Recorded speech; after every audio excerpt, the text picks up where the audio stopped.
मैं अपने आप को सौभाग्यशाली मानता हूं कि मैंने चित्तौड़ की धरती पर जन्म लिया। यहाँ के लोगों का आशीर्वाद भी मिला तो दुनिया के कुशल नेतृत्व में मुझे काम करने का भी अवसर मिला। संसद के उन पलों को, उन क्षणों का साक्षी बनने का गौरव भी मिला जब देश ने नए आयाम स्थापित किए। उन क्षणों को भी मैं उस सदन में रहने का मुझे अवसर मिल पाया। मुझे अभी 2 दिन पहले जयपुर में किसी कार्यक्रम में कई मीडिया के साथी मिले तो उन्होंने कहा कि क्या रहेगा राजस्थान में। मैंने उनको सिर्फ यही कहा कि एक तरफ वो नेतृत्व है जो वर्ष में कई दिन विदेश में अपने निजी कामों के लिए, यात्रा के लिए, मौज आनंद के लिए बिताता है, और दूसरी तरफ वो नेतृत्व है जो 23 वर्षों में 1 घंटा भी, 1 पल भी अपने लिए खर्च नहीं किया, अपनी मातृभूमि के लिए और पार्टी के लिए, कार्यकर्ताओं के लिए, जनता के लिए। जिन्होंने 23 वर्ष मुख्यमंत्री और प्रधानमंत्री रहते हुए अपना पल पल, अपना क्षण क्षण मां भारती के लिए इस देश को अपना परिवार मानकर काम किया। और इसीलिए लोग कहते हैं कि 10 वर्षों में जो कोई नहीं कर पाया, जो कभी कल्पना भी नहीं की थी, जो असंभव था उसको भी संभव करके दिखाया, तो सिर्फ और सिर्फ नरेंद्र मोदी जी ने करके दिखाया। अब बारी देश की जनता की है, प्रदेश की जनता की है। किसी ने कल्पना नहीं की थी कि हमारे वोट की ताकत क्या होती है। किसी ने कल्पना नहीं की थी कि आपके वोट की ताकत के कारण गरीब को मकान मिल सकता है। किसी ने कल्पना नहीं की थी कि वोट की ताकत के कारण हर व्यक्ति का बैंक में खाता खुल सकता है।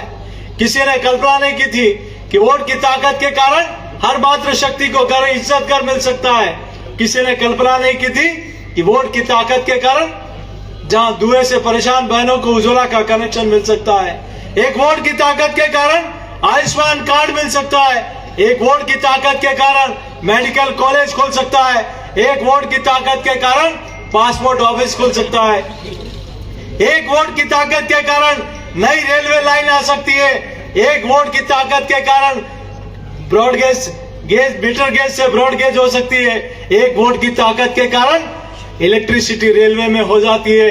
एक वोट की ताकत के कारण अमृत स्टेशन बन जाते हैं। एक वोट की ताकत के कारण रेलवे स्टेशन पर लिफ्ट लग जाती है। एक वोट की ताकत के कारण एयरपोर्ट पे बड़ा काम हो जाता है। वोट की ताकत के कारण इस क्षेत्र में खुशहाली आ जाती है। एक वोट की ताकत के कारण कश्मीर से धारा 370 उठा के फेंक दी जाती है।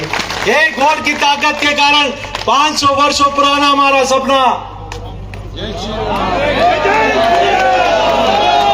अयोध्या में भव्य और दिव्य मंदिर, और हम सब लोगों ने देखा है, और मैंने विधानसभा चुनाव में भी कहा, एक दिवाली अभी मना रहे हैं जो पूरा देश अयोध्या में प्रभु श्री राम युद्ध जीत कर आते हैं, पूरा देश उसको दिवाली के रूप में मनाता है। और दूसरी दिवाली हमने मनाई थी राजस्थान में डबल इंजन की सरकार बनने के बाद, और तीसरी दिवाली मनाई थी अयोध्या में दिव्य और भव्य मंदिर में रामलला के विराजमान होने के बाद। आज उदयलाल चौधरी जी भी आज ज्वाइन किए हैं। अभी पिछले 6 महीनों में आप लोगों के आशीर्वाद से पार्टी ने प्रदेश अध्यक्ष का दायित्व दिया। कई लोगों ने पार्टी ज्वाइन की, उनके मन में दर्द था कि आपने इतने वर्षों तक आजादी के बाद अयोध्या में प्रभु श्री राम लला का मंदिर बने नहीं बने, इसके लिए कोर्ट में लटकाया, अटकाया, लेकिन अब मोदी जी के नेतृत्व में, मोदी जी की अगुवाई में वो दिव्य और भव्य मंदिर बन गया। उसमें ट्रस्ट ने आपको निमंत्रण दिया तो उसको निमंत्रण को भी आप ठुकरा दिया। वो ठेस हम बर्दाश्त नहीं कर सकते। हम कैसे उस पार्टी उनके साथ रह सकते हैं जिन लोगों ने धारा 370 हटने का विरोध किया। हम कैसे उन लोगों के साथ रह सकते हैं जब भारत और चीन की सीमा पर तनाव था, तब वो लोग चीन के राजदूत के साथ आनंद ले रहे थे। हम कैसे उन लोगों के साथ रह सकते हैं जब उनकी सरकार होते समय जब पाकिस्तान की सीमा में कोई सैनिक उतर जाता था तो उसके किडनी, आंखें, नाखून नोच के या हिंदुस्तान क्षत विक्षत शव भेज दिया जाता था।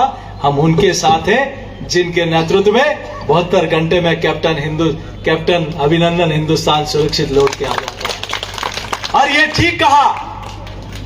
मैं भी सभी से हाथ जोड़कर आग्रह करता हूं कि नरेंद्र मोदी जी के नेतृत्व में देश से दुनिया, कोई जमाना था तब दुनिया की तरफ हम देखा करते थे, लेकिन जमाना बदला है। आज दुनिया भारत और भारत के प्रधानमंत्री की तरफ देखती है, उनका अनुसरण करती है। अब जमाना बदला है। कोई